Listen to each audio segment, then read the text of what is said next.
dear students. In this class, you all may be observing I have written. Can anyone of you tell me? Fundamental and technical analysis. Right? So, in this evening class, I have decided to discuss on these both topic, because in your investment management subject, these two topics are given as a separate module or chapters, right? So that's why I have decided today to discuss on these two particular topics. ನಾನು ಇವತ್ತನೇ ನಿಮ್ಮೆಲ್ಲರಿಗೆ ಹೇಳಿದ್ದೆ, ಏನು ಸ್ವಲ್ಪ investment management subject ಇಂದನೂ ಕೂಡ ನಿಮಗೆ ಒಂದು ಸ್ವಲ್ಪ chapter cover ಮಾಡಬೇಕಾಗಿತ್ತು. ಹಾಗಾಗಿ I have decided to record my video class and to share with you.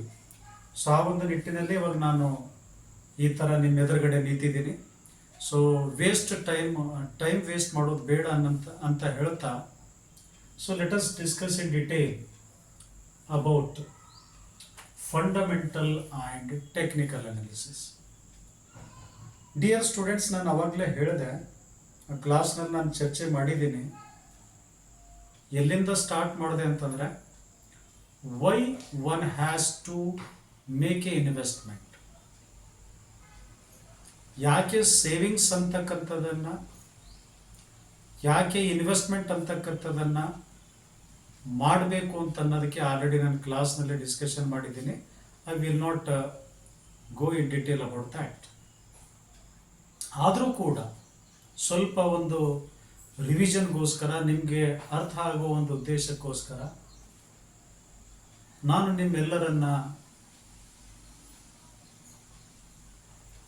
ಎಲ್ಲರ ಗಮನದಲ್ಲಿ ತರಲಿಕ್ಕೆ ಏನು ಬಯಸ್ತೇನೆ ಅಂತಂದರೆ, ನಮ್ಮ ಸಬ್ಜೆಕ್ಟ್ ಇರೋದೇ ಇನ್ವೆಸ್ಟ್ಮೆಂಟ್ ಮ್ಯಾನೇಜ್ಮೆಂಟ್.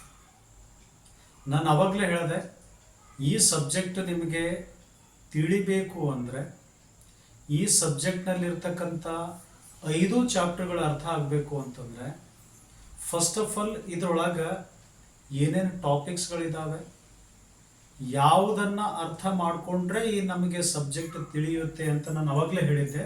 ಸೊ ಇಲ್ಲಿ ಬಹಳ ಮುಖ್ಯವಾಗಿ ಬರೋದೇ, ನಿಮಗೆ ಯಾರ್ಯಾರಿಗೆ ಈ ಇನ್ವೆಸ್ಟ್ಮೆಂಟ್ ಅಂದರೆ ಏನು, ಇನ್ವೆಸ್ಟ್ಮೆಂಟ್ ಮಾಡಲಿಕ್ಕೆ ಆಪ್ಷನ್ಸ್ಗಳು ಎಷ್ಟಿದ್ದಾವೆ,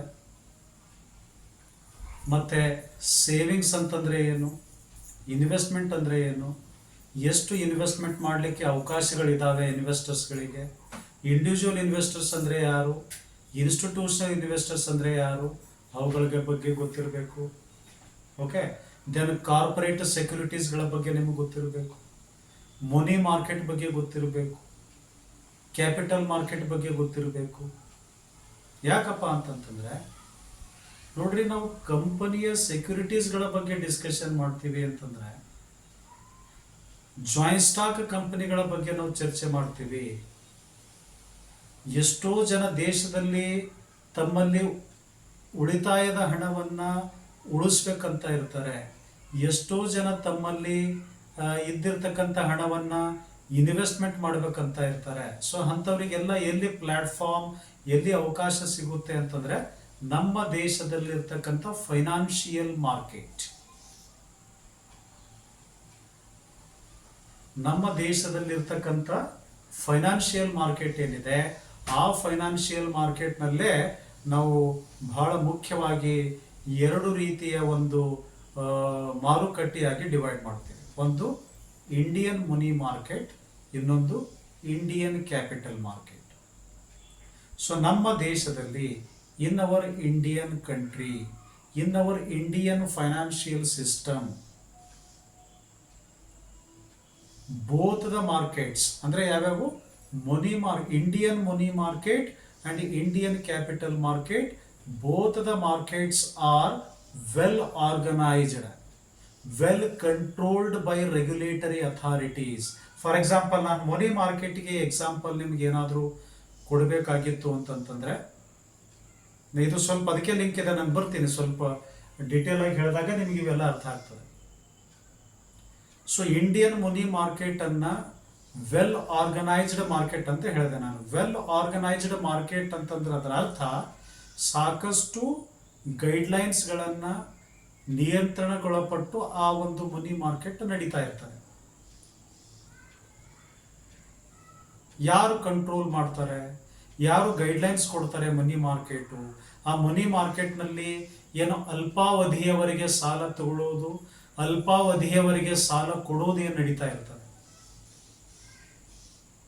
ಈಗ ನೋಡ್ರಿ, ಮನಿ ಮಾರ್ಕೆಟ್ನಲ್ಲಿ ಶಾರ್ಟ್ ಟರ್ಮ್ ಪರ್ಪಸ್ಗೋಸ್ಕರ ಎಷ್ಟೋ ಜನ ಸೇವಿಂಗ್ಸ್ ಮಾಡೋರು ಇರ್ತಾರೆ, ಶಾರ್ಟ್ ಟರ್ಮ್ ಪರ್ಪಸ್ಗೋಸ್ಕರ ಎಷ್ಟೋ ಜನ ಇನ್ವೆಸ್ಟ್ಮೆಂಟ್ ಮಾಡೋರು ಇರ್ತಾರೆ. ಅದರ ಅಪೋಸಿಟ್ ಶಾರ್ಟ್ ಟರ್ಮ್ ಪರ್ಪಸ್ಗೋಸ್ಕರ ಎಷ್ಟೋ ಜನ ಸಾಲ ತಗೊಳ್ಳೋರು ಇರ್ತಾರೆ. ಶಾರ್ಟ್ ಟರ್ಮ್ ಪರ್ಪಸ್ಗೋಸ್ಕರ ಎಷ್ಟೋ ಜನ ಏನಂತಂದ್ರೆ ಆ ಒಂದು ಇನ್ವೆಸ್ಟ್ಮೆಂಟ್ ಅನ್ನ, ಆ ಸೇವಿಂಗ್ಸ್ ಅನ್ನ ತಗೊಳ್ಳೋರು ಇರ್ತಾರೆ. ಸೊ ಈ ತರ ಒಂದು ಇಂಡಿಯನ್ ಮನಿ ಮಾರ್ಕೆಟ್ ಅನ್ನ ಕಂಟ್ರೋಲ್ ಮಾಡ್ತಕ್ಕಂಥದ್ದು, ಗೈಡ್ಲೈನ್ಸ್ ಕೊಡ್ತಕ್ಕಂಥದ್ದು ಯಾರಪ್ಪ ಅಂದ್ರೆ ನಮ್ಮ ದೇಶದಲ್ಲಿ ರಿಸರ್ವ್ ಬ್ಯಾಂಕ್ ಆಫ್ ಇಂಡಿಯಾ. ಇದು ಒಂದು ಗಮನದಲ್ಲಿ ಇಟ್ಕೊಳ್ರಿ. ಆಲ್ರೆಡಿ ಇದು ಕವರ್ ಆಗ್ತಾ ಇದೆ, ನಾನು ಜನರಲ್ ಆಗಿ ಹೇಳ್ತಾ ಇದ್ದೀನಿ, ಎಕ್ಸಾಮ್ ಸಮೀಪ ಬರ್ತಾ ಇದೆ ಅನ್ನೋ ಒಂದು ಉದ್ದೇಶದಿಂದ ಒಂದು ಹೈಲೈಟ್, ನಿಮಗೊಂದು ಡೈರೆಕ್ಷನ್ ತೋರಿಸ್ಕೊಟ್ಟ ಅಂತಂದ್ರೆ ನೀವು ಏನಾದರೂ ಒಂದು ಸ್ವಲ್ಪ ರೆಗ್ಯುಲರ್ ಆಗಿ ಓದೋರಿಗೆ ಅಪ್ಲಿಕೇಬಲ್ ಆಗುತ್ತೆ ಇದು. ಯಾರು ನೀವು ಮೈಗಳ್ರಿ ಇದ್ರಿ, ಎಲ್ಲಿ ಓದಬೇಕು ಅಂತನ್ನೋರು ಅಂಥವ್ರಿಗೆ ನನ್ನ ಮಾತು ಅಪ್ಲಿಕೇಬಲ್ ಆಗೋದಿಲ್ಲ. ಬಟ್ ಯಾರು ನೀವು ಸ್ವಲ್ಪ ನೋಟ್ಸನ್ನು ಅಥವಾ ಈ ಸ್ಟಡಿ ಮೆಟೀರಿಯಲನ್ನು ನೋಡ್ಕೊಂಡವರಿಗೆ, ನೋಡಬೇಕು ಓದಬೇಕಂತನ್ನೋರಿಗೆ ನಾನೀಗ ನಿಮಗೆ ಏನೋ ಒಂದು ಲಿಂಕ್ ಕೊಡ್ತಾ ಇದ್ದೀನಿ. ಕಂಪ್ಲೀಟ್ ಈ ಇನ್ವೆಸ್ಟ್ಮೆಂಟ್ ಮ್ಯಾನೇಜ್ಮೆಂಟ್ ಸಬ್ಜೆಕ್ಟಿನ ಒಂದು ಚಾಪ್ಟರ್ಗಳ ಬಗ್ಗೆ ನಿಮಗೆ ಒಂದು ಹೈಲೈಟ್ ಆಗಿ ಒಂದು ಬಹಳ ಸಂಕ್ಷಿಪ್ತವಾಗಿ ಏನು ಹೇಳ್ತಾ ಇದ್ದೀನಿ. ಇದರಿಂದ ನೀವು ಓದ್ಲಿಕ್ಕೆ ಕೂತಾಗ ಈಸಿಯಾಗಿ ತಿಳಿಯುತ್ತದೆ. ನಾನು ಏನು ಹೇಳ್ತಾ ಇದ್ದೆ, ಸೊ ಇಂಡಿಯನ್ ಮನಿ ಮಾರ್ಕೆಟನ್ನು ಕಂಟ್ರೋಲ್ ಮಾಡ್ತಕ್ಕಂಥದ್ದು ನಮ್ಮ ದೇಶದಲ್ಲಿ reserve bank of India. So ನೋಡ್ರಿ, ಎಷ್ಟೋ ಜನ ಬ್ಯಾಂಕಿಗೆ ಹೋಗ್ತಾರೆ, 6 ತಿಂಗಳ FD ಮಾಡಿರ್ತಾರೆ. ಎಷ್ಟೋ ಜನ ಕೆಲವು ತಿಂಗಳಗಳವರೆಗೆ ಮಾತ್ರ ಬ್ಯಾಂಕ್ನಲ್ಲಿ ದುಡ್ಡು ಇಡ್ತಾರೆ, ಆಮೇಲೆ ತೆಕ್ಕೊಳ್ತಾರೆ. ಈ ಥರ ಒಂದು ವರ್ಷದ ಅವಧಿಯ ಒಳಗಾಗಿ ಸೇವಿಂಗ್ಸನ್ನು ಮಾಡೋದು, ಸಾಲ ಕೊಡೋದು, ಸಾಲ ತೆಗೆದುಕೊಳ್ತಕ್ಕಂಥದ್ದು ನಡೀತಾ ಇರ್ತದೆ. That is related to money market. So capital ಮಾರ್ಕೆಟನ್ನು ನಿಯಂತ್ರಣ ಮಾಡೋರು ಯಾರು? ಸೊ ಕ್ಯಾಪಿಟಲ್ ಮಾರ್ಕೆಟ್ನಲ್ಲಿ ಏನು ನಡೆಯುತ್ತೆ? ಸೊ ಕ್ಯಾಪಿಟಲ್ ಮಾರ್ಕೆಟ್ನಲ್ಲಿ ಮುಖ್ಯವಾಗಿ ನಡೆಯೋದು ಏನಪ್ಪಾ ಅಂತಂದ್ರೆ ದೀರ್ಘಾವಧಿಯ ಲಾಂಗ್ ಟರ್ಮ್ ಫಂಡ್ ಅಂತ ನಾವೇನು ಕರಿತೀವಿ. So the long term fund, ಆ ಲಾಂಗ್ ಟರ್ಮ್ ಫಂಡ್ ಅನ್ನ ಪ್ರೊವೈಡ್ ಮಾಡ್ತಕ್ಕಂಥ ಒಂದು ಗುಂಪಿದೆ. ಆ ಲಾಂಗ್ ಟರ್ಮ್ ಫಂಡ್ ಅನ್ನ ಅವಶ್ಯಕತೆ ಇರ್ತಕ್ಕಂಥವ್ರು ತಗೊಳ್ತಕ್ಕಂಥ ಒಂದು ಗ್ರೂಪ್ ಇದೆ. ಸೊ ಈಗ ಲಾಂಗ್ ಟರ್ಮ್ ಫಂಡ್ ಸಾಮಾನ್ಯವಾಗಿ ಯಾರಿಗೆ ಬೇಕಾಗ್ತದೆ? ಎಷ್ಟೋ ಸಂದರ್ಭದಲ್ಲಿ ಜಾಯಿಂಟ್ ಸ್ಟಾಕ್ ಕಂಪನಿಗಳಿಗೆ ಅವರಿಗೆ ಒಂಥರ ಬಂಡವಾಳದ ರೂಪದಲ್ಲಿ, ಹಣಕಾಸಿನ ಸಂಪನ್ಮೂಲದ ರೂಪದಲ್ಲಿ ಆ ಜಾಯಿಂಟ್ ಸ್ಟಾಕ್ ಕಂಪನಿಗಳಿಗೆ ದೊಡ್ಡ ಪ್ರಮಾಣದ ಲಾಂಗ್ ಟರ್ಮ್ ಕ್ಯಾಪಿಟಲ್ ಬೇಕು. ಸೊ ಅಂದ್ರೆ ಈಗ ಸಪೋಸ್ ಈಗ ನಿಮ್ಮೆಲ್ಲರಿಗೂ ಏನಾದರೂ ಪ್ರಶ್ನೆ ಕೇಳಿದಾಗ ಈ ಲಾಂಗ್ ಟರ್ಮ್ ಫಂಡ್ ಅನ್ನ ಒಂದು ವೇಳೆ ಹೊಸದಾಗಿ ಪ್ರಾರಂಭ ಆಗ್ತಕ್ಕಂಥ ಸಂಯುಕ್ತ ಬಂಡವಾಳ ಸಂಸ್ಥೆಗಳಿಗೆ ಅಥವಾ ಆಲ್ರೆಡಿ ಹಳೇದಾಗಿರ್ತಕ್ಕಂಥ ಸಂಯುಕ್ತ ಬಂಡವಾಳ ಸಂಸ್ಥೆಗೆ ಏನಾದರೂ ದೀರ್ಘಾವಧಿಯ ಫಂಡ್ ಅನ್ನ ಬೇಕಾಗಿದೆ, ಲಾಂಗ್ ಟರ್ಮ್ ಫಂಡ್ ಬೇಕಾಗಿದೆ ಅಂತಂದ್ರೆ ಯಾವ ಮಾರುಕಟ್ಟೆಯಲ್ಲಿ ಅವರು ಪಾರ್ಟಿಸಿಪೇಟ್ ಮಾಡಿ ಭಾಗವಹಿಸಿ ಪಡ್ಕೊಳ್ಬಹುದು ಅಂತಂದ್ರೆ ಇಂಡಿಯನ್ ಕ್ಯಾಪಿಟಲ್ ಮಾರ್ಕೆಟ್ನಲ್ಲಿ ಪಾರ್ಟಿಸಿಪೇಟ್ ಮಾಡಿ ಅವ್ರು ಪಡ್ಕೊಳ್ಬಹುದು. ಅದು ಹೇಗೆ ಪ್ರೊಸೆಸ್ ಅಂತ ಅನ್ನೋದು ಆಲ್ರೆಡಿ ನಿಮ್ಗೆ ಗೊತ್ತಿದೆ. I will not go in detail because sir ನೀವು ಫಂಡಮೆಂಟಲ್ ಅನಾಲಿಸಿಸ್, ಟೆಕ್ನಿಕಲ್ ಅನಾಲಿಸಿಸ್ ಅಂತ ಬರ್ತೀರಿ, ಏನೇನೋ ಹೇಳ್ತಾ ಇದ್ದೀರಲ್ಲ, ಅದಕ್ಕೆ ಬರ್ತಾ ಇದ್ದೀನಿ ನಾನು ಆ ಲಿಂಕಿಗೆ. ಸೊ ನೋಡಿ, ಯಾವುದಾದ್ರೂ ಕಂಪನಿಗೆ ಆ ಹಣಕಾಸಿನ ಸಂಪನ್ಮೂಲ, ಆ ಲಾಂಗ್ ಟರ್ಮ್ ಫಂಡ್ ಬೇಕಾದಾಗ ಆ ಕಂಪನಿಗಳು ಏನು ಮಾಡ್ತವೆ? ಸಾಮಾನ್ಯವಾಗಿ they issue the equity shares in the capital market, they issue the bonds in the capital market, then they issue the preference shares, they issue the bonds, or else sometimes they call for public deposits. So ಈ ಥರದ ಹಲವಾರು ಮೂಲಗಳ ಮುಖಾಂತರ capital ಮಾರ್ಕೆಟ್ನಲ್ಲಿ ಭಾಗವಹಿಸುವುದರ ಮುಖಾಂತರ ಆ ಸಂಯುಕ್ತ ಬಂಡವಾಳ ಸಂಸ್ಥೆಗಳು ಅಥವಾ ಏನು ಸಂಸ್ಥೆಗಳಿದ್ದಾವೆ ಅವುಗಳು ತಮಗೆ ಅವಶ್ಯಕತೆ ಇರತಕ್ಕಂಥ ಹಣಕಾಸಿನ ಸಂಪನ್ಮೂಲವನ್ನು ಬಂಡವಾಳವನ್ನು ಪಡ್ಕೊಳ್ತಾರೆ. ಅಂದ್ರೆ ನಿಮಗೆ ಇವಾಗ ಅರ್ಥ ಆಗ್ತಾ ಇದ್ದಿರಬೇಕು. ಸೊ ಹಾಗಾದ್ರೆ ಆ ಕಂಪನಿಯ ಶೇರ್ಸನ್ನು, ಆ ಕಂಪನಿಗಳೇನು ಸೆಕ್ಯೂರಿಟೀಸನ್ನು ಸೆಕೆಂಡರಿ ಮಾರ್ಕೆಟ್ನಲ್ಲಿ, ಕ್ಯಾಪಿಟಲ್ ಮಾರ್ಕೆಟ್ನಲ್ಲಿ ಏನು ಇಶ್ಯೂ ಮಾಡ್ತಾ ಇದ್ದಾರೆ, ಆ ಸೆಕ್ಯೂರಿಟೀಸನ್ನು ಖರೀದಿ ಮಾಡ್ತಕ್ಕಂಥವ್ರೆ ಯಾರಪ್ಪ ಅಂದರೆ ಇನ್ವೆಸ್ಟರ್ಸ್. ಆ ಇನ್ವೆಸ್ಟರ್ಸ್ಗಳಲ್ಲಿ ಇಂಡಿವಿಜುವಲ್ ಇನ್ವೆಸ್ಟರ್ಸ್ ಅಂತ ಬರ್ತಾರೆ, ಇನ್ಸ್ಟಿಟ್ಯೂಷನಲ್ ಇನ್ವೆಸ್ಟರ್ಸ್ ಅಂತ ಬರ್ತಾರೆ. ಸೊ ನೇರವಾಗಿ ನಮ್ಮ ದೇಶದ ಷೇರುಪೇಟೆಯ ಬಗ್ಗೆ, ಸ್ಟಾಕ್ ಮಾರ್ಕೆಟ್ ಬಗ್ಗೆ ಯಾರಿಗೆ ನಾಲೆಜ್ ಇದೆ, ಶೇರಿನ ಬಗ್ಗೆ ಯಾರಿಗೆ ನಾಲೆಜ್ ಇದೆ, ಸೊ ಅಂಥವರು ಡಿಮ್ಯಾಟ್ ಅಕೌಂಟಿನ ಬಗ್ಗೆ ಯಾರಿಗೆ ನಾಲೆಜ್ ಇದೆ, NSDL, CDSL, ಓಕೆ, ಡೆಪಾಸಿಟರೀಸು, ಸೊ ಈ ಥರ ಹಿಂಗೆ ನಾಲೆಜ್ ಇದ್ದಿರ್ತಕ್ಕಂಥವ್ರು ಎಲೆಕ್ಟ್ರಾನಿಕ್ ಫಾರ್ಮ್ಯಾಟ್ನಲ್ಲಿ ಆನ್ಲೈನ್ನಲ್ಲಿ ಶೇರ್ಸನ್ನು ಟ್ರೇಡಿಂಗ್ ಮಾಡ್ತಕ್ಕಂಥದ್ದು ಹೇಗೆ ಅಂತ ನಾಲೆಜ್ ಇರ್ತಕ್ಕಂಥವ್ರು, ಅವರು ಕ್ಯಾಪಿಟಲ್ ಮಾರ್ಕೆಟ್ನಲ್ಲಿ ಪಾರ್ಟಿಸಿಪೇಟ್ ಮಾಡಿ ಕಂಪನಿಯ ಶೇರ್ಸ್ಗಳನ್ನು ಖರೀದಿ ಮಾಡಿ ತಮ್ಮ ಕಷ್ಟಪಟ್ಟು ದುಡಿದಿರ್ತಕ್ಕಂಥ ಹಣವನ್ನು ಆ ಕಂಪನಿಯ ಶೇರ್ಸ್ನಲ್ಲಿ ಇನ್ವೆಸ್ಟ್ಮೆಂಟ್ ಮಾಡ್ತಾರೆ. Okay, are you following? So ಅದೇ ಥರ ಇದು ಯಾರಾಯಿತು? ಇಂಡಿವಿಜುವಲ್ ಇನ್ವೆಸ್ಟರ್ಸ್ ಆಯಿತು. ಈಗ ಇನ್ಸ್ಟಿಟ್ಯೂಷನಲ್ ಇನ್ವೆಸ್ಟರ್ಸ್ಗಳ ಕೆಲಸ ಏನಪ್ಪಾ ಅಂತಂತಂದ್ರೆ, ಇದೇ ಇನ್ಸ್ಟಿಟ್ಯೂಷನಲ್ ಇನ್ವೆಸ್ಟರ್ಸ್ ಅಂದ್ರೆ ನಾನು ಆಲ್ರೆಡಿ ಎಷ್ಟೋ ಸಂದರ್ಭದಲ್ಲಿ ಕ್ಲಾಸ್ನಲ್ಲಿ ಹೇಳಿದ್ದೀನಿ. ಯಾರ್ಯಾರು ಬರ್ತಾರೆ ಹೇಳಿ? Commercial banks, insurance companies, mutual fund industries, etcetera ನಾನ್ ಬ್ಯಾಂಕಿಂಗ್ ಫೈನಾನ್ಷಿಯಲ್ ಕಂಪನೀಸ್. ಇವುಗಳು ಕೂಡ ಆ ಕಂಪನಿಗಳು ಇಶ್ಯೂ ಮಾಡ್ತಕ್ಕಂಥ ಹಲವಾರು ಸೆಕ್ಯೂರಿಟೀಸ್ಗಳನ್ನು ಕೊಂಡ್ಕೊಳ್ತಕ್ಕಂಥವು. ಅಂದ್ರೆ ನನಗೆ ಇವಾಗ ಹೇಳ್ರಿ, ಆ ಸೆಕ್ಯೂರಿಟೀಸನ್ನು ಕೊಂಡ್ಕೊಳ್ತಕ್ಕಂಥವ್ರು ಯಾರಾದರೂ ಹೇಳ್ರಿ? ಅವರು ಇನ್ವೆಸ್ಟರ್ಸ್ಗಳಾದರು. ಅಂದರೆ ಆ ಕಂಪನಿಗೆ ಲಾಂಗ್ ಟರ್ಮ್ ಲೋನನ್ನು ಕೊಡ್ತಕ್ಕಂಥವ್ರು ಆದರು. Long term financial, long term capital ಕೊಡೋರು ಅಂತ ತಿಳ್ಕೊಟ್ರಿ. ಸಪ್ಲೈಯರ್ ಆಫ್ ಕ್ಯಾಪಿಟಲ್ ಯಾರು? ಇನ್ವೆಸ್ಟರ್ಸ್ಗಳು. ಇನ್ವೆಸ್ಟರ್ಸ್ನಲ್ಲಿ ಎರಡು ಪ್ರಕಾರ, individual investors, institutional investors. So ಇವಾಗ ಆ ಸಾಲದ ಅವಶ್ಯಕತೆ ಇರ್ತಕ್ಕಂಥ, ಬಂಡವಾಳದ ಅವಶ್ಯಕತೆ ಇರ್ತಕ್ಕಂಥವ್ರು ಯಾರು? ವಿಶೇಷವಾಗಿ ಕ್ಯಾಪಿಟಲ್ ಮಾರ್ಕೆಟ್ನಲ್ಲಿ ಕಾರ್ಪೊರೇಟ್ಸ್, ಕಂಪನಿಗಳಿಗೆ ದೊಡ್ಡ ಪ್ರಮಾಣದ ದೀರ್ಘಾವಧಿ ಬಂಡವಾಳ ಬೇಕಾಗ್ತದೆ. ಅದು ಹೊಸ ಕಂಪನಿ ಇತ್ತಂತಂದ್ರೆ ಫಿಕ್ಸ್ಡ್ ಅಸೆಟ್ಸ್ ಅನ್ನು ಪರ್ಚೇಸ್ ಮಾಡಲಿಕ್ಕೆ ಆ ಕಂಪನಿಯಲ್ಲಿ ಸಾಕಷ್ಟು ಆಕ್ಟಿವಿಟೀಸ್ಗಳಿಗೋಸ್ಕರ ದೊಡ್ಡ ಪ್ರಮಾಣದ ಬಂಡವಾಳ ಬೇಕು. ಹಳೆ ಕಂಪನಿ ಇತ್ತು ಅಂತಂದ್ರೆ in order to expand the business, in order to open a new branch in other country, in order to modernization of the business, for that purpose it requires a long-term fund.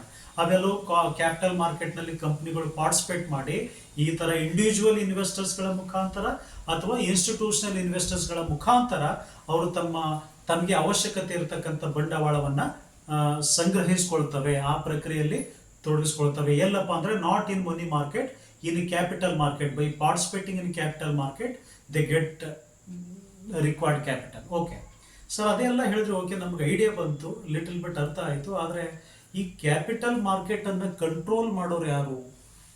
Money ಮಾರ್ಕೆಟನ್ನು control ಮಾಡೋರು ಸಾಮಾನ್ಯವಾಗಿ ನೀವು ಹೇಳಿದ್ರಿ reserve bank of India. ಮತ್ತು ಅಲ್ಲಿ ಒಂದು ವೇಳೆ housing related ಇತ್ತು ಅಂತಂತಂದರೆ ಅಲ್ಲಿ ಹೌಸಿಂಗ್ ರಿಲೇಟೆಡ್ ಕಂಟ್ರೋಲಿಂಗ್ ಬಾಡಿ ಬರುತ್ತೆ.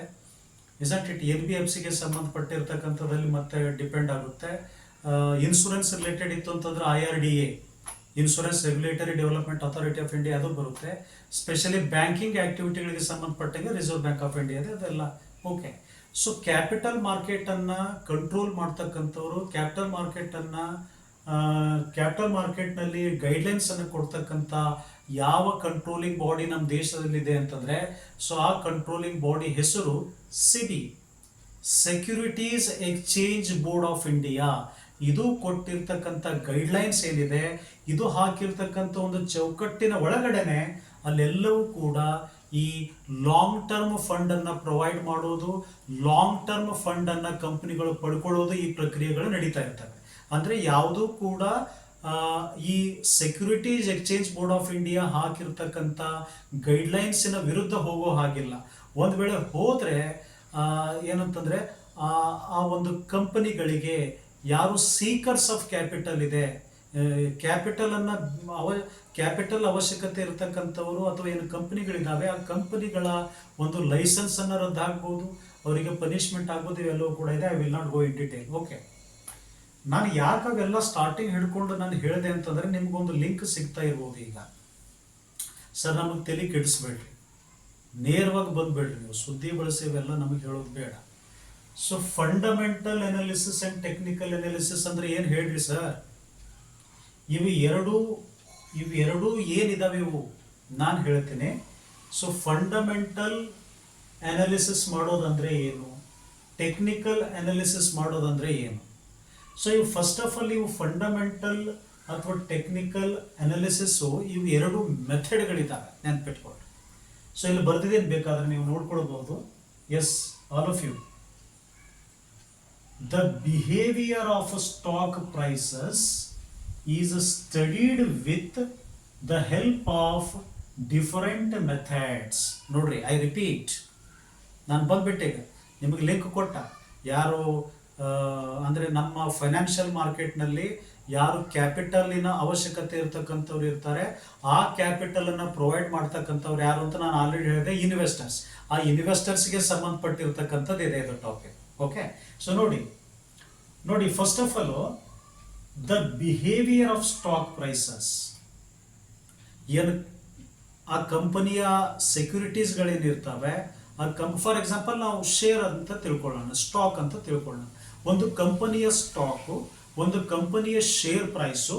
ಸೊ ಅದರ ಒಂದು ಬಿಹೇವಿಯರ್ ಅನ್ನು ನಾವು ತಿಳ್ಕೊಳ್ಳಿಕ್ಕೆ, okay, so in order to understand the behaviour of stock price ನಮಗೆ ಯಾವ ಮೆಥಡ್ಗಳು ಹೆಲ್ಪ್ ಆಗ್ತದೆ? So in order to understand the behaviour of stock price, ಆ ಒಂದು ಕಂಪನಿಯ ಶೇರ್ ಪ್ರೈಸ್ಗಳು ಯಾವ ಡೈರೆಕ್ಷನ್ ಕಡೆ ಹೋಗ್ತವೆ, ಇನ್ಕ್ರೀಸ್ ಆಗ್ತವೋ ಏನು ಡಿಕ್ರೀಸ್ ಆಗ್ತವೋ, ಅಥವಾ ಫ್ಯೂಚರ್ನಲ್ಲಿ ಅವುಗಳ ಒಂದು ಮೂವ್ಮೆಂಟ್ ಏನಿರುತ್ತೆ, ಏನು ಮುಂದೆ ಇನ್ಕ್ರೀಸ್ ಆಗ್ತಕ್ಕಂಥದ್ದು ಟ್ರೆಂಡ್ ಇರುತ್ತೇನೋ, ಏನು ಡಿಕ್ರೀಸ್ ಆಗ್ತಕ್ಕಂಥ ಟ್ರೆಂಡ್ ಇರ್ತದೋ, what will be the price of the share, what will be the price of the stock ಅಂತ ನಾವು ತಿಳ್ಕೊಳ್ಳಿಕ್ಕೆ ನಮಗೇನಂತಂದ್ರೆ ಈ ಎರಡು ಮೆಥಡ್ಗಳು ಬಹಳ ಮುಖ್ಯವಾಗಿರ್ತಕ್ಕಂಥ ಸ್ಟಡೀಸ್ ಇವು. ಅದಕ್ಕೆ ನಾನು ಹೇಳ್ತಾ ಇದ್ದೇನೆ, the behaviour of stock prices is studied with the help of different methods. ಏನು ಆ ಸ್ಟಾಕ್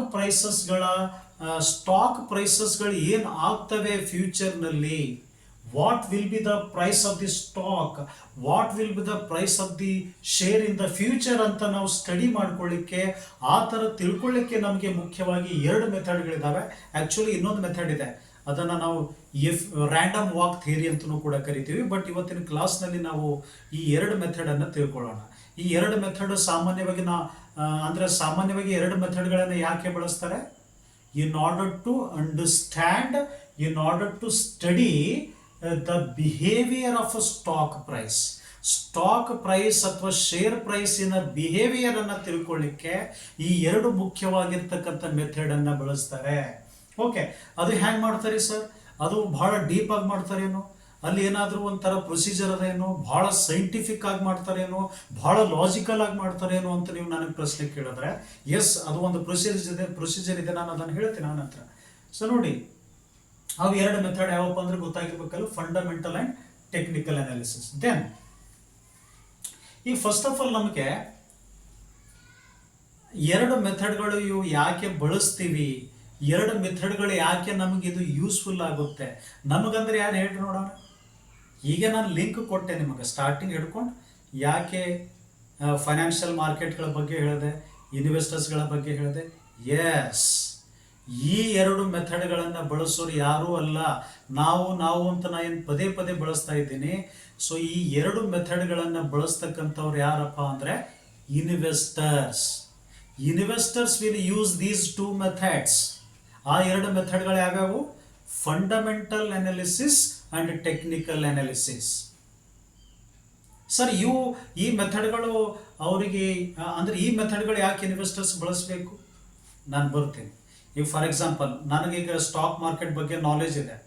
ನಾನು ನನ್ನಲ್ಲಿರ್ತಕ್ಕಂಥ ಕಷ್ಟಪಟ್ಟು ದುಡ್ದಿರ್ತಕ್ಕಂಥ ಹಣವನ್ನು 10 ಲಕ್ಷ 20 ಲಕ್ಷ ರೂಪಾಯಿ ಇರತಕ್ಕಂಥ ಹಣವನ್ನು ಒಂದು ಪೋರ್ಟ್ಫೋಲಿಯೋ ಕ್ರಿಯೇಷನ್ ಮಾಡಿ ನಾನು ಕೆಲವು ಕಾಂಬಿನೇಷನ್ ಆಫ್ ಸೆಕ್ಯೂರಿಟೀಸ್ನಲ್ಲಿ ಇನ್ವೆಸ್ಟ್ಮೆಂಟ್ ಮಾಡಿದ್ದೀನಿ ಅಂತಂತಂದರೆ, ಆ ಇನ್ವೆಸ್ಟ್ಮೆಂಟ್ ಮಾಡುವುದಕ್ಕಿಂತ ಮುಂಚೆ ನಾನು ಅಲ್ಲಿ ಇವು ಸರಿಯಾದ ಸೆಕ್ಯೂರಿಟೀಸ್ಗಳು ಇದಾವ ಇಲ್ಲ ಅಂತ ತಿಳ್ಕೊಳ್ಳಿಕ್ಕೆ, ಆ ಸರಿಯಾದ ಸೆಕ್ಯೂರಿಟೀಸ್ಗಳು ಮುಂದಿನ ದಿನದಲ್ಲಿ ಒಳ್ಳೆ ಪರ್ಫಾರ್ಮೆನ್ಸ್ ಕೊಡ್ತವೆ ಇಲ್ಲ ಅಂತ ತಿಳ್ಕೊಳ್ಳಿಕ್ಕೆ ನಾನು ಫಂಡಮೆಂಟಲ್ ಎನಾಲಿಸಿಸ್ ಮಾಡಬೇಕಾಗ್ತದೆ, ನಾನು ಟೆಕ್ನಿಕಲ್ ಎನಾಲಿಸಿಸ್ ಮಾಡಬೇಕಾಗ್ತದೆ.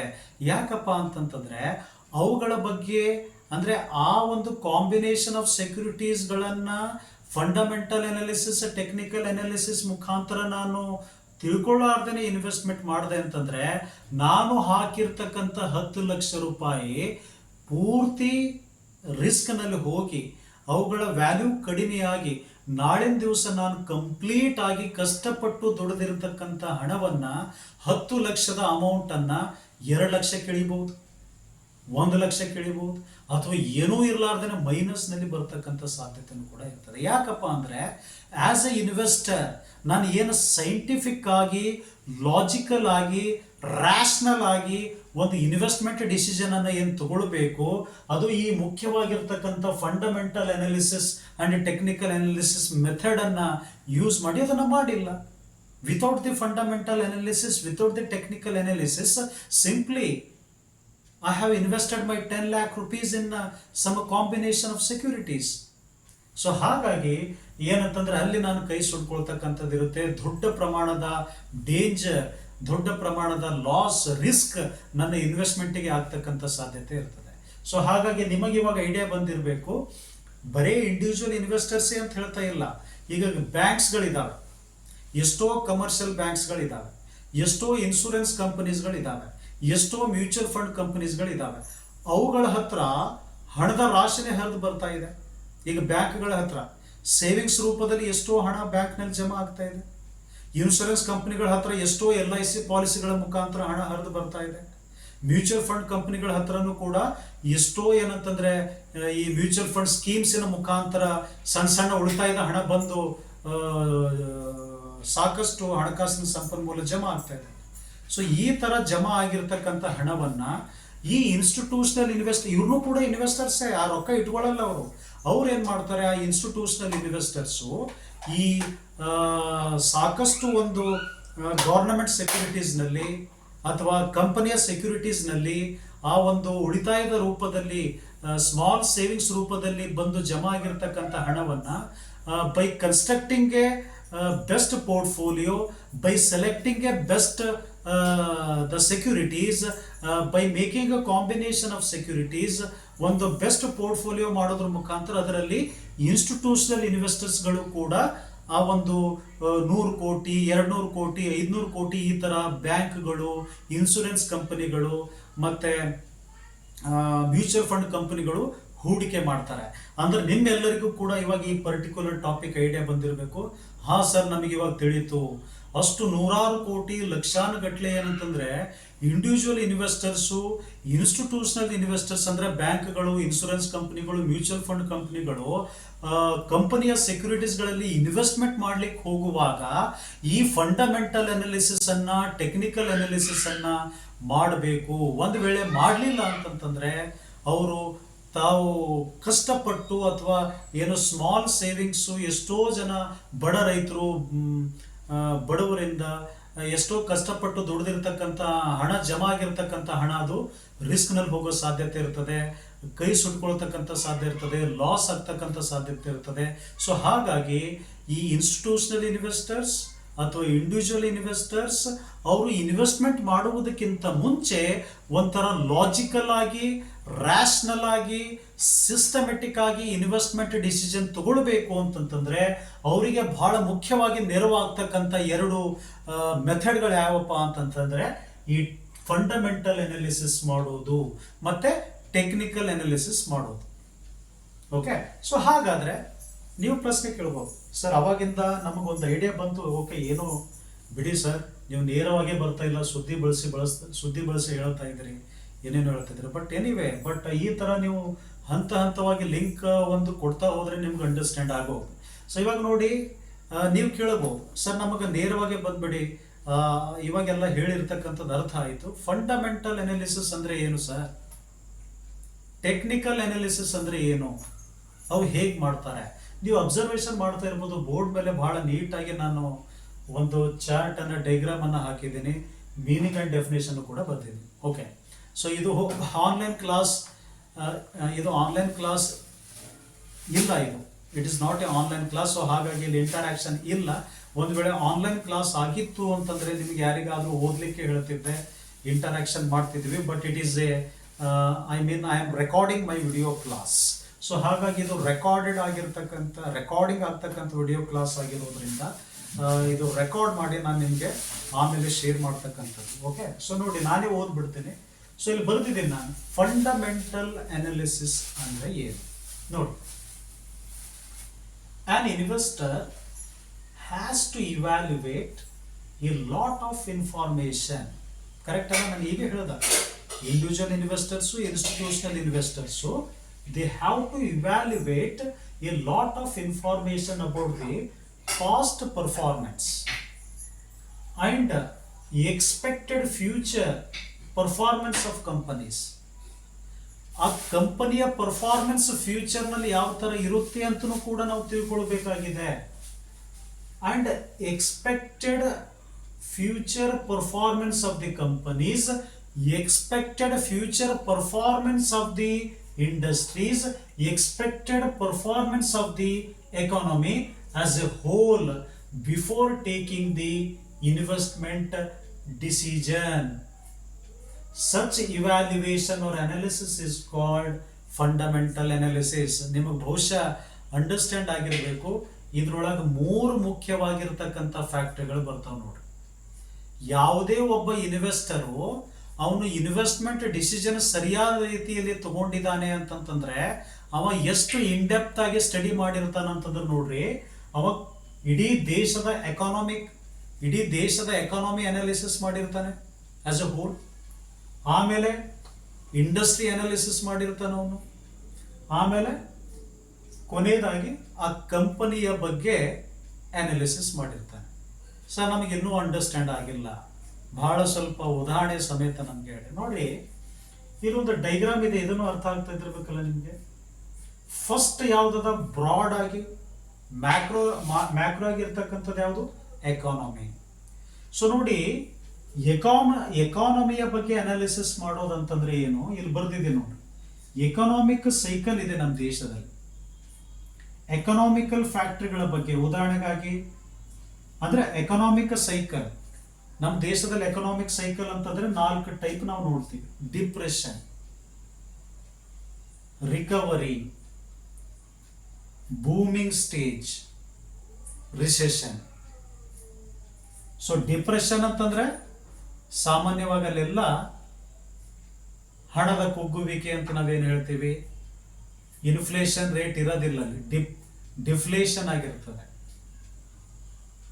ಅಗ್ಗ ಆಗಿರ್ತಕ್ಕಂಥವೆಲ್ಲವೂ ಕೂಡ ಇನ್ಫ್ಲೇಷನ್ ಅಪೋಸಿಟ್ ಇದೆ. ಸೊ ಆ ತರದ ಕಂಡೀಷನ್ ಇದೆ ಅಲ್ಲ, ಡಿಪ್ರೆಷನ್. ದೆನ್ ರಿಸೆಷನ್ ಅಂದ್ರೆ ಇನ್ಫ್ಲೇಷನ್ ರೇಟು, ಈ ತರ. ಸೊ ಅಂದ್ರೆ ಒಂದು ಎಕಾನಮಿಯ ಬಗ್ಗೆ ಅನಾಲಿಸಿಸ್ ಮಾಡೋದು. ನೀವು ಅನ್ಬೋದು ಸರ್, ಆ ಒಂದು ಕಂಪನಿಯ ಯಾವುದೋ ಕೆಲವು ಕಂಪನಿಯ ಶೇರ್ಸ್ಗಳಲ್ಲಿ, ಯಾವುದೋ ಕೆಲವು ಕಂಪನಿಯ ಸೆಕ್ಯೂರಿಟೀಸ್ನಲ್ಲಿ ಇನ್ಸ್ಟಿಟ್ಯೂಷನಲ್ ಇನ್ವೆಸ್ಟರ್ಸ್ಗಳು, ಇಂಡಿವಿಜುವಲ್ ಇನ್ವೆಸ್ಟರ್ಸ್ಗಳು ಹಣವನ್ನು ಹಾಕಲಿಕ್ಕೆ ಎಕಾನಮಿಯ ಅನಾಲಿಸಿಸ್ನು ಮಾಡಬೇಕಾ? ಆ ದೇಶದ ಎಕಾನಾಮಿಕ್ ಸೈಕಲ್ ಏನು ಡಿಪ್ರೆಷನ್ ನಲ್ಲಿದೆನಾ, ಏನು ರಿಕವರಿ ಸ್ಟೇಜ್ ನಲ್ಲಿದೆನಾ, ಅದರ ಸೈಕಲ್ ಏನು ಬೂಮಿಂಗ್ ಸೈಕಲ್ ಇದೆನಾ, ಏನು ರಿಸೆಷನ್ ಸೈಕಲ್ ಇದೆನಾ, ಏನು ಫಾರಿನ್ ಎಕ್ಸ್ಚೇಂಜ್ ರೇಟ್ಸ್ಗಳು ಇದಾವೆ, ಏನು ಫಾರಿನ್ ಎಕ್ಸ್ಚೇಂಜ್ ರೇಟ್ ನಡೀತಾ ಇದೆ, ಇನ್ಫ್ಲೇಷನ್ ರೇಟ್ ಏನು ನಡೀತಾ ಇದೆ, ಓಕೆ, ರೆಪೋ ರೇಟ್ ಏನಿದೆ, ಇಂಟ್ರೆಸ್ಟ್ ರೇಟ್ ಏನಿದೆ, ಇಂಥವೆಲ್ಲವೂ ಕೂಡ ತಿಳ್ಕೊಳ್ಬೇಕಾ?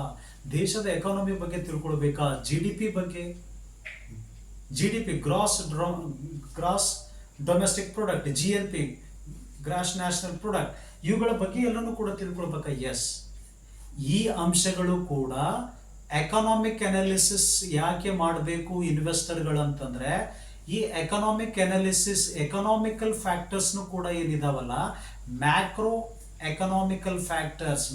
ಫ್ಯಾಕ್ಟರ್ಸ್ ಏನಿದಾವಲ್ಲ, ಇವುಗಳು ಕೂಡ ಆ ಕಂಪನಿಯ ಪರ್ಫಾರ್ಮೆನ್ಸಿನ ಮೇಲೆ 20 ಅಥವಾ 25% ಅಷ್ಟು ಪರಿಣಾಮ ಬೀರ್ತವೆ. ಸೊ ಹಾಗಾಗಿ ಎಕನಾಮಿಕ್ ಅನಾಲಿಸಿಸ್ ನಾವು ಮಾಡಬೇಕು. ದೆನ್ ನೆಕ್ಸ್ಟ್, ಈಗ ಇಂಡಸ್ಟ್ರಿ ಅನಾಲಿಸಿಸ್. ಈಗ ಫಸ್ಟ್ ಆಫ್ ಆಲ್ ನಿಮ್ಮೆಲ್ಲರಿಗೂ ಕೂಡ ಒಂದು ಗಮನದಲ್ಲಿರಲಿ, ಈ ಇಂಡಸ್ಟ್ರಿ ಅಂತಂದ್ರೆ ಏನು? ಎಸ್, ಇಂಡಸ್ಟ್ರಿ ಅಂದ್ರೆ ಏನು? ನಿಮ್ಗೆ ಆಲ್ರೆಡಿ ಕೆಲವೊಬ್ಬರಿಗೆ ಒಂದು ಐಡಿಯಾ ಇದ್ದಿರಬೇಕು. ನೋಡಿ, ಇಂಡಸ್ಟ್ರಿ ಅಂದ್ರೆ ಏನು ಅಂತಂದ್ರೆ, on industry is generally described as a homogeneous group of companies. An industry is generally described as a homogeneous group of companies. ಅಂದ್ರೆ ಒಂದು ಇಂಡಸ್ಟ್ರಿ ಅಂತ ತಿಳ್ಕೊಡ್ರಿ. ಉದಾಹರಣೆಗಾಗಿ ಆಟೋಮೊಬೈಲ್ ಇಂಡಸ್ಟ್ರಿ ಅಂತಂತಂದ್ರೆ ಅಲ್ಲಿ ಆ ಆಟೋಮೊಬೈಲ್ ಇಂಡಸ್ಟ್ರಿಯಲ್ಲಿ ಸಿಮಿಲರ್ ಕೈಂಡ್ ಆಫ್ ಪ್ರಾಡಕ್ಟ್ ಅನ್ನ ಪ್ರೊಡ್ಯೂಸ್ ಮಾಡ್ತಾರೆ. Nature of business, nature of product ಎಲ್ಲವೂ ಕೂಡ ಸಿಮಿಲರ್ ಇರ್ತವೆ. ಆದರೆ ಆ ಇಂಡಸ್ಟ್ರಿಯಲ್ಲಿ, ಆ ಆಟೋಮೊಬೈಲ್ ನಲ್ಲಿ ಸಾಕಷ್ಟು ಕಂಪನಿಗಳು ಇರ್ತವೆ. ಉದಾಹರಣೆಗೆ ಈಗ ನಿಮಗೆ ಇನ್ನೊಂದು ಸಿಂಪಲ್ ಆಗಿ ತಿಳಿಸ್ಲಿಕ್ಕೆ ಟೆಲಿಕಮ್ಯುನಿಕೇಶನ್ ಬರ್ತೀನಿ ನಾನು. ಟೆಲಿಕಮ್ಯುನಿಕೇಶನ್ ಅನ್ನೋದೇನು? It is a industry. ಆ ಟೆಲಿಕಮ್ಯುನಿಕೇಶನ್ ಅಲ್ಲಿ ಎಷ್ಟು ಕಂಪನಿಗಳು ಬರ್ತವೆ? ಫಾರ್ ಎಕ್ಸಾಂಪಲ್ ಜಿಯೋ, ಓಕೆ, ಇದು Jio and Airtel, isn't it, BSNL, ಈ ಟೈಪ್ ಏನಂತಂದ್ರೆ ನಮ್ಗೆ ಹೆಂಗೆ ಸಾಕಷ್ಟು ಇನ್ನಿತರ ಬೇರೆ ಬೇರೆ ಕಾಂಪಿಟೇಟರ್ಸ್ಗಳು, ಕಂಪ್ನಿಗಳು ಆ ಇಂಡಸ್ಟ್ರಿಯಲ್ಲಿ ಬರ್ತವೆ. ಓಕೆ, ಅಂದ್ರೆ ಒಟ್ನಲ್ಲಿ ಇಷ್ಟೇ ತಿಳ್ಕೊಳ್ರಿ, ಇಂಡಸ್ಟ್ರಿ ಅಂತಕ್ಕಂಥದ್ದು ಏನಪ್ಪಾ ಅಂತಂದ್ರೆ ಹೋಮೋಜೀನಿಯಸ್ ಗ್ರೂಪ್ ಆಫ್ ಕಂಪನೀಸ್. ಒಂದು ಇಂಡಸ್ಟ್ರಿ ಇದೆ ಅಂತಂದ್ರೆ automobile industry, telecommunication industry, pharmaceutical industry. ಈಗ ನೋಡ್ರಿ, ಮೆಡಿಸಿನ್ಸ್ ಅನ್ನ ತಯಾರು ಮಾಡ್ತಕ್ಕಂಥ ಎಷ್ಟೋ ಕಂಪನಿಗಳಿದ್ದಾವೆ, ಅದು ಫಾರ್ಮಸ್ಯೂಟಿಕಲ್ ಇಂಡಸ್ಟ್ರಿ. ಆ ಫಾರ್ಮಸ್ಯೂಟಿಕಲ್ ಇಂಡಸ್ಟ್ರಿಯಲ್ಲಿ ಕಂಪನಿಗಳೆಲ್ಲ ಹ್ಯಾಂಗ್ ಬರ್ತವೆ? ಹೋಮೋಜೀನಿಯಸ್ ಗ್ರೂಪ್ ಇರ್ತಕ್ಕಂಥವು, ಮೆಡಿಸಿನ್ ಅನ್ನ ತಯಾರು ಮಾಡ್ತಕ್ಕಂಥ ಕಂಪನಿಗಳೇ ಇರೋದು. ಇದಕ್ಕೆ ನಾವು ಇಂಡಸ್ಟ್ರಿ ಅಂತೀವಿ. ಓಕೆ, ಸೊ ಅದಕ್ಕೆ industry is A group of firms that have similar technological structure of production and produce similar products. So ಈ ತರದ ಇಂಡಸ್ಟ್ರಿಯ ಬಗ್ಗೆನೂ ಕೂಡ ಆ ಇನ್ವೆಸ್ಟರ್ಗಳೇನಂತಂದ್ರೆ ಅನಾಲಿಸಿಸ್ ಮಾಡಬೇಕು. ಇಂಡಸ್ಟ್ರಿ ಅನಾಲಿಸಿಸ್ ಮಾಡಬೇಕು. ಅದು ಎಲ್ಲಿ ಬರ್ತದೆ? ಫಂಡಮೆಂಟಲ್ ಅನಾಲಿಸಿಸ್ ನಲ್ಲೇ ಬರುತ್ತೆ. ನಾನು ಇನ್ನೂ ಟೆಕ್ನಿಕಲ್ ಅನಾಲಿಸಿಸ್ಗೆ ಬಂದಿಲ್ಲ. ಸೊ ಒಟ್ಟಾರೆ ಎರಡೂ ಕಂಪ್ಯಾರಿಸನ್ ಮಾಡಿ ಹೇಳ್ತಾ ಇದ್ದೀನಿ. ಸೊ ಫಂಡಮೆಂಟಲ್ ಅನಾಲಿಸಿಸ್ ನಲ್ಲಿ ಈ ಇಂಡಸ್ಟ್ರಿ ಅನಾಲಿಸಿಸ್ ಮಾಡೋದಂತಂದ್ರೆ ಅರ್ಥ ಏನಪ್ಪಾ ಅಂತಂದ್ರೆ, ಇಂಡಸ್ಟ್ರಿ ಲೈಫ್ ಸೈಕಲ್ ಯಾವ ತರ ಇದೆ ತಿಳ್ಕೊಳ್ಳೋದು. ಯಾವ ಇಂಡಸ್ಟ್ರಿಯಲ್ಲಿ ನಾವು ದುಡ್ಡು ಹಾಕ್ಬೇಕಂತೀವಿ ಆಸ್ ಎ ಇನ್ವೆಸ್ಟರ್, ಅದು ಏನು ಆ ಇಂಡಸ್ಟ್ರಿ ಲೈಫ್ ಸೈಕಲ್ ಏನು ಪಾಯ್ನರಿಂಗ್ ಸ್ಟೇಜ್ ನಲ್ಲಿ ಇದೆನಾ, ಇಂಟ್ರಡಕ್ಟರಿ ಸ್ಟೇಜ್ ನಲ್ಲಿ ಇದೆನಾ, ಏನಅಥವಾ ರ್ಯಾಪಿಡ್ ಗ್ರೋತ್ ಸ್ಟೇಜ್ ನಲ್ಲಿ ಇದೆನಾ, ಏನಅಥವಾ ಮ್ಯಾಚುರಿಟಿ ಅಂಡ್ ಸ್ಟೆಬಿಲೈಸೇಷನ್ ಸ್ಟೇಜ್ ನಲ್ಲಿ ಇದೆನಾ, ಏನಅಥವಾ ಡಿಕ್ಲೈನಿಂಗ್ ಸ್ಟೇಜ್ ನಲ್ಲಿ ಇದೆನಾ, ಇವೆಲ್ಲ ತಿಳ್ಕೊಳ್ಬೇಕು. ಒಂದ್ ವೇಳೆ ಆ ಇಂಡಸ್ಟ್ರಿ ಡಿಕ್ಲೈನಿಂಗ್ ಸ್ಟೇಜ್ ನಲ್ಲಿ ಇತ್ತು ಅಂತಂದ್ರೆ, ನಾವು ಕಷ್ಟಪಟ್ಟು ದುಡ್ದಿರ್ತಕ್ಕಂಥ ಹಣವನ್ನ ನಾವು ಅಲ್ಲಿ ಇನ್ವೆಸ್ಟ್ಮೆಂಟ್ ಮಾಡಿದ್ರೆ, our investment decision is not rational one. ನಾವು ಸರಿಯಾದ ಇನ್ವೆಸ್ಟ್ಮೆಂಟ್ ಡಿಸಿಷನ್ ತಗೊಂಡಿಲ್ಲ ಅಂತ ಅರ್ಥ ಆಗ್ತದೆ. ಸೊ ಓಕೆ, ಸೊ ಹಾಗೆ ನಮಗೇನಂತಂದ್ರೆ ಏನು ಡಿಮ್ಯಾಂಡ್ ಸಪ್ಲೈ ಗ್ಯಾಪ್ ಇದೆ ಇಂಡಸ್ಟ್ರಿಯಲ್ಲಿ, ಓಕೆ, ಅವುಗಳ ಬಗ್ಗೆ ನಾವೆಲ್ಲ ಅದು ನಾವು ನೋಡ್ತಾ ಇರಬೇಕಾಗ್ತದೆ. ಸೊ ಈ ತರ ನಾವೇನಂತಂದ್ರೆ ಇಂಡಸ್ಟ್ರಿ ಅನಾಲಿಸಿಸ್ನು ಕೂಡ ನಾವು ಮಾಡಬೇಕು. ನೋಡಿ, ಸೊ ಇಂಡಸ್ಟ್ರಿ ಅನಾಲಿಸಿಸ್ ಮಾಡೋದಂತಂದ್ರೆ ಏನಪ್ಪಾ ಅಂತಂತಂದ್ರೆ, industry analysis is used to analyse the performance of the industries over the years. And industry is a group of firms that have similar technological structure of production and products similar goods and services. ಅದಾಯಿತು. So ಅಂದರೆ an analysis of the performance and problems of an industry is known as industry analysis. So industry analysis ಯಾಕೆ ನಮಗೆ ಅವಶ್ಯಕತೆ ಬೀಳುತ್ತೆ? Industry analysis is required because the return and risk of various industries are different. ಈಗ ನೋಡ್ರಿ ಕೆಲವೊಂದು ಇಂಡಸ್ಟ್ರಿಗಳು ಬಹಳ rapid growth ಸ್ಟೇಜ್ನಲ್ಲಿ ಇರ್ತವೆ, ಬಹಳ ಒಂಥರ ಟ್ರೆಂಡಿಂಗ್ನಲ್ಲಿ ಇರ್ತವೆ. ಅಲ್ಲೇ ದುಡ್ಡು ಹಾಕ್ಬೇಕಪ್ಪ, ಅಲ್ಲೇ ಇನ್ವೆಸ್ಟ್ಮೆಂಟ್ ಮಾಡಬೇಕು, ನಮಗೆ ಸಾಕಷ್ಟು ರಿಟರ್ನ್ ಬರುತ್ತೆ ಅನ್ನೋದಿರುತ್ತೆ. ಯಾವ ಇಂಡಸ್ಟ್ರಿಗಳು ಬಹಳ ಡಿಕ್ಲೈನಿಂಗ್ ಸ್ಟೇಜ್ನಲ್ಲಿ ಇರ್ತವೆ ಅಂತಲ್ಲಿ ನಾವು ದುಡ್ಡು ಹಾಕಿದ್ರೆ we will have to face will have to face lot of challenges. ಬಹಳ ದೊಡ್ಡ ಪ್ರಮಾಣದ ರಿಸ್ಕ್ ಆಗಿ ಲಾಸ್ ಆಗಿ ನಾವು ದುಡ್ಡನ್ನು ಕಳ್ಕೊಳ್ತಕ್ಕಂಥ ಸಾಧ್ಯತೆ ಇರ್ತದೆ. ಸೊ ಹಾಗಾಗಿ ನೀವು ನನಗೆ ಒಂದು ವೇಳೆ ಪ್ರಶ್ನೆ ಕೇಳಿದ್ರೆ, ಸರ್ ಹೇಗೆ ಎಕಾನಮಿ ಅನಾಲಿಸಿಸ್ ಇನ್ವೆಸ್ಟರ್ ಮಾಡ್ತಾನೆ ಹಾಗೆ ಇಂಡಸ್ಟ್ರಿ ಅನಾಲಿಸಿಸ್ನು ಕೂಡ ಮಾಡಬೇಕಾ? ಹೌದು, ಇಂಡಸ್ಟ್ರಿ ಅನಾಲಿಸಿಸ್ನು ಕೂಡ ಮಾಡಬೇಕಾಗ್ತದೆ. ಸೊ ದೆನ್ ಬಹಳ ಅತಿ ಮುಖ್ಯವಾಗಿರ್ತಕ್ಕಂಥದ್ದು ಇನ್ನೊಂದು ಯಾವ್ದು ಅನಾಲಿಸಿಸ್ ಅಂದರೆ ಕಂಪನಿ ಅನಾಲಿಸಿಸ್. ಈಗ ಬಂತು ನೋಡ್ರಿ. ಸೊ ಕಂಪನಿ ಅನಾಲಿಸಿಸ್ ಮಾಡೋದಂತಂದ್ರೆ ಏನು? ಓಕೆ, ಸೊ ನೋಡಿ ಬಹಳ ಸ್ಪಷ್ಟವಾಗಿದೆ, ನೀವೆಲ್ಲರೂ ಕೂಡ ಇದನ್ನು ಅಂಡರ್ಸ್ಟ್ಯಾಂಡ್ ಮಾಡ್ಕೊಳ್ಳಿ. ಸೊ ಕಂಪನಿ ಅನಾಲಿಸಿಸ್ ಅಂತಂದರೆ ಇಷ್ಟೇ ಅರ್ಥ ಮಾಡ್ಕೊಳ್ರಿ, evaluating the financial performance of the company on the basis of qualitative factors and quantitative factors is company analysis. Company analysis ಅಂದರೆ ಏನು? ಫೈನಾನ್ಷಿಯಲ್ ಪರ್ಫಾರ್ಮೆನ್ಸ್ ಆಫ್ ದಿ ಕಂಪನಿಯನ್ನು ಕ್ವಾಲಿಟೇಟಿವ್ ಬೇಸಿಸ್ಸಿನ ಫ್ಯಾಕ್ಟರ್ಸ್ಗಳ ಮೇಲೆ ಮತ್ತು ಕ್ವಾಂಟಿಟೇಟಿವ್ ಫ್ಯಾಕ್ಟರ್ಸ್ಗಳ ಮೇಲೆ ಸ್ಟಡಿ ಮಾಡೋದು. ಈಗ ಕ್ವಾಲಿಟೇಟಿವ್ ಫ್ಯಾಕ್ಟರ್ಸ್ಗಳ ಮೇಲೆ ಅಂತಂತಂದರೆ ಅದು ಆ ಕಂಪನಿಯ ಬಿಸ್ನೆಸ್ ಮಾಡೆಲ್ ಹೇಗಿದೆ ಅಂತ ಅಧ್ಯಯನ ಮಾಡಿ ಅದ್ರ ಬಗ್ಗೆ ತಿಳ್ಕೊಳ್ಳೋದು. ಇನ್ನೂ ನಾವು ಇನ್ವೆಸ್ಟ್ಮೆಂಟ್ ಮಾಡಿಲ್ಲ, ಇನ್ವೆಸ್ಟ್ಮೆಂಟ್ ಮಾಡುವುದಕ್ಕಿಂತ ಮುಂಚೆ ನಡೀತಕ್ಕಂಥ ಅಧ್ಯಯನ ಇವೆಲ್ಲ. ಓಕೆ, ಬಿಸ್ನೆಸ್ ಮಾಡೆಲ್ನ ಬಗ್ಗೆ ತಿಳ್ಕೊಳ್ಳೋದು, ಆ ಕಂಪನಿಯ ಮ್ಯಾನೇಜ್ಮೆಂಟ್ ಯಾವ ಥರ ಇದೆ, ಸೊ ಅದ್ರ ಬಗ್ಗೆ, ಆ ಕಂಪನಿಯ ಗವರ್ನೆನ್ಸ್ ಬಗ್ಗೆ, ಆ ಕಂಪನಿಯ ಕಾರ್ಪೊರೇಟ್ ಕಲ್ಚರ್ ಯಾವ ಥರ ಇದೆ, ಇವೆಲ್ಲ ಕ್ವಾಲಿಟೇಟಿವ್ ಫ್ಯಾಕ್ಟರ್ಸನ್ನು ಸ್ಟಡಿ ಮಾಡಿ ತಿಳ್ಕೊಳ್ಳೋದು. ದೆನ್ ಕ್ವಾಂಟಿಟೇಟಿವ್ ಫ್ಯಾಕ್ಟರ್ಸ್ಗಳ ಬಗ್ಗೆನೂ ಕೂಡ ಅನಾಲಿಸಿಸ್ ಮಾಡೋದು. ಉದಾಹರಣೆಗಾಗಿ, what is the earning capacity of that company, what is the financial leverage, what is the operating leverage, ಈ ಥರ ಏನಂತಂದ್ರೆ ಅವೆಲ್ಲ ತಿಳ್ಕೊಂಡು, ಮತ್ತು ಇನ್ನೂ ಕೆಲವು ಪ್ರಶ್ನೆಗಳಿರ್ತವೆ. ಏನಪ್ಪ ಅಂತಂದರೆ, ಈ ಕಂಪನಿ ಕಂಟಿನ್ಯೂಸ್ ಆಗಿ ಪ್ರಾಫಿಟ್ನಲ್ಲಿ ನಡೀತಾ ಇದೆನಾ, ಆ ಥರ ಆ ಕ್ವಶನ್ಗೆ ಉತ್ತರವನ್ನು ಕಂಡುಕೊಳ್ತಕ್ಕಂಥದ್ದು. ಈ ಕಂಪನಿಯ ಗುಡ್ ವಿಲ್ ಚೆನ್ನಾಗಿದೆನಾ, ಈ ಕಂಪನಿಯ ಫೈನಾನ್ಷಿಯಲ್ ಪೊಸಿಷನ್ ಚೆನ್ನಾಗಿದೆನಾ, ಓಕೆ, ಈ ಕಂಪನಿಯವರು ಕಂಟಿನ್ಯೂಸ್ ಬೇಸಿಸ್ ಮೇಲೆ ಏನಾದರೂ ಡಿವಿಡೆಂಡ್ ಕೊಡ್ತಾ ಇದ್ದಾರಾ ಇಲ್ಲ, ಇವೆಲ್ಲವೂ ಕೂಡ ತಿಳ್ಕೊಳ್ತಕ್ಕಂಥದ್ದೇ ಕಂಪನಿ ಅನಾಲಿಸಿಸ್. ಯಾಕಂದ್ರೆ ಹೀಗೆಲ್ಲ ತಿಳ್ಕೊಂಡೆ ಸರಿ ಅನಿಸಿದಾಗ ಮಾತ್ರ ನಾವು ಅಂತಹ ಕಂಪನಿಯ ಸೆಕ್ಯೂರಿಟೀಸ್ಗಳಲ್ಲಿ, ಅಂತಹ ಕಂಪನಿಯ ಸ್ಟಾಕ್ಸ್ನಲ್ಲಿ ಇನ್ವೆಸ್ಟ್ಮೆಂಟ್ ಮಾಡಬೇಕಾಗ್ತದೆ. ಓಕೆ, ಸೊ ಐ ಹೋಪ್ ನಿಮಗೆಲ್ಲರಿಗೂ ಕೂಡ ಬಹಳ ಸ್ಪಷ್ಟವಾಗಿ ಈ ಫಂಡಮೆಂಟಲ್ ಅನಾಲಿಸಿಸ್ ಯಾಕೆ ಮಾಡಬೇಕು, ಫಂಡಮೆಂಟಲ್ ಅನಾಲಿಸಿಸ್ ಮಾಡೋದ್ರಿಂದ ಇನ್ವೆಸ್ಟರ್ಸ್ಗಳಿಗೆ ಎಷ್ಟು ಅದ್ಭುತವಾಗಿರ್ತಕ್ಕಂಥ ಒಂದು ಇನ್ವೆಸ್ಟ್ಮೆಂಟ್ ಡಿಸಿಷನನ್ನು ತಗೋಬಹುದು ಅನ್ನೋದು ನಿಮಗೆ ಗೊತ್ತಾಯಿತು. ಸೊ ಹಾಗಾದರೆ ಇಲ್ಲಿ ಒಂದು ಟರ್ಮ್ ಬರ್ತದೆ, ಫಂಡಮೆಂಟಲ್ ಅನಲಿಸ್ಟ್ ಅಂತ ಬರ್ತದೆ. ಸೊ ಫಂಡಮೆಂಟಲ್ ಅನಲಿಸ್ಟ್ ಎಲ್ಲರನ್ನೂ ಕೂಡ ಆಗ್ಬೋದಾ? ಯಾರು ಇನ್ವೆಸ್ಟ್ಮೆಂಟ್ ಮಾಡ್ತಾರವರೆಲ್ಲ? ನೋ. ಸೊ ಫಂಡಮೆಂಟಲ್ ಅನಲಿಸ್ಟ್ ಆಗೋದಂದ್ರೆ ಅರ್ಥ ಅಲ್ಲಿ ಬಹಳಷ್ಟು ಸ್ಕಿಲ್ಲನ್ನು, ನಾಲೆಜನ್ನು, ಪ್ರೊಫೆಷ್ನಲ್ ಆಗಿರ್ತಕ್ಕಂಥವ್ರು, ಪ್ರೊಫೆಷ್ನಲಿ ಎಕ್ಸ್ಪೀರಿಯನ್ಸ್ಡ್, ಅದ್ರ ಬಗ್ಗೆ ಇನ್ವಾಲ್ವ್ಮೆಂಟ್ ಆಗಿ ಪ್ರಾಕ್ಟೀಸ್ ಮಾಡಿ ಮಾಡಿ ಮಾಡಿ ಈ ಥರ ಇರ್ತಕ್ಕಂಥವ್ರು, ಏನು ಪ್ರೊಫೆಷ್ನಲ್ ಎಕ್ಸ್ಪೀರಿಯನ್ಸ್ಡ್ ಹೊಂದಿರತಕ್ಕಂಥವ್ರು, ಏನು ನಾಲೆಜ್ ಇದೆ, ಯಾರಿಗೆ ಒಂದದ್ರ ಬಗ್ಗೆ ಸ್ಕಿಲ್ ಇದೆ, ಅಂಥವರು ಫಂಡಮೆಂಟಲ್ ಅನಲಿಸ್ಟ್ಗಳಾಗ್ತಾರೆ. ಸೊ ಆ ಫಂಡಮೆಂಟಲ್ ಅನಲಿಸ್ಟ್ಗಳು ತಗೊಳ್ತಕ್ಕಂಥ ಇನ್ವೆಸ್ಟ್ಮೆಂಟ್ ಡಿಸಿಷನ್ ಏನಿದೆಯಲ್ಲ, ಸೊ ಅದು ಅಂತೂ ಅದ್ಭುತವಾಗಿರ್ತದೆ, ರ್ಯಾಷನಲ್ ಆಗಿರ್ತದೆ, ಬಹಳ ಲಾಜಿಕಲ್ ಆಗಿ ಸಿಸ್ಟಮೆಟಿಕ್ ಇನ್ವೆಸ್ಟ್ಮೆಂಟ್ ಡಿಸಿಷನ್ ಆಗಿರ್ತದೆ.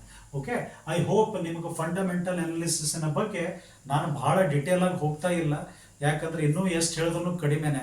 ನಮಗೆ ಸಮಯ ಸಾಕಷ್ಟು ಇತ್ತು ಅಂದರೆ ನನ್ನ ಕ್ಲಾಸ್ಗಳಲ್ಲಿ ಹೇಳ್ತಿದ್ದೆ, ಬಟ್ ಅನ್ಫಾರ್ಚುನೇಟ್ ಭಾಳ ರಿಪೀಟ್ ಹೇಳ್ತಾ ಇದ್ದೀನಿ. ಅದಕ್ಕೆ ಕಾರಣ ಇಷ್ಟೇ, actually I was on election duty. So due to that election duty I couldn't take regular classes.